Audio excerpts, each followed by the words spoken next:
उत्तर प्रदेश में अगर आप गांव की सरकार बनाने का सपना देख रहे हैं तो फिलहाल अपनी उम्मीदों पर लगाम लगा लीजिए।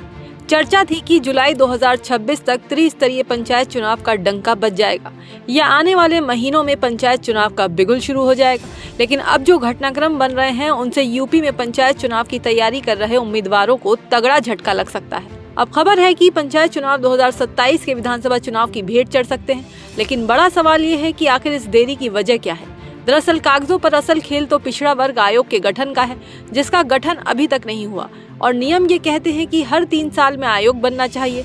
अभी इसका कार्यकाल अक्टूबर 2025 में ही खत्म हो चुका है। अब जब तक आयोग नहीं तब तक सीटों का आरक्षण नहीं, और जब तक आरक्षण नहीं तब तक चुनाव का बिगुल नहीं।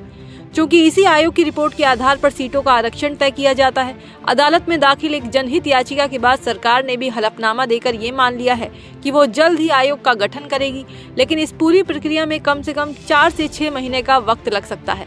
यानी सीधे तौर पर गेंद अब 2027 के पाले में चली गई है। यही वजह है कि ये लगभग तय माना जा रहा है कि उत्तर प्रदेश में पंचायत चुनाव अब अगले साल विधानसभा चुनाव के बाद ही हो सकेंगे। हालांकि राज्य में आयोग गठन न होने और आरक्षण प्रक्रिया अधूरी रहने के कारण ये सियासी जानकारों का मानना है कि पंचायत चुनाव और विधानसभा चुनाव एक साथ भी कराए जा सकते हैं। लेकिन पंचायत चुनाव की देरी की वजह क्या वाकई सिर्फ कानूनी पेच है या फिर चुनाव हारने का डर?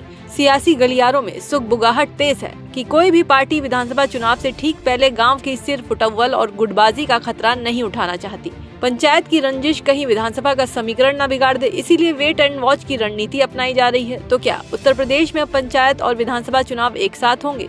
क्या उम्मीदवारों का करोड़ों का निवेश और सालों की मेहनत बेकार जाएगी? फिलहाल तो यही लग रहा है कि गाँव की सरकार अब लखनऊ की कुर्सी तय होने के बाद ही चुनी जाएगी।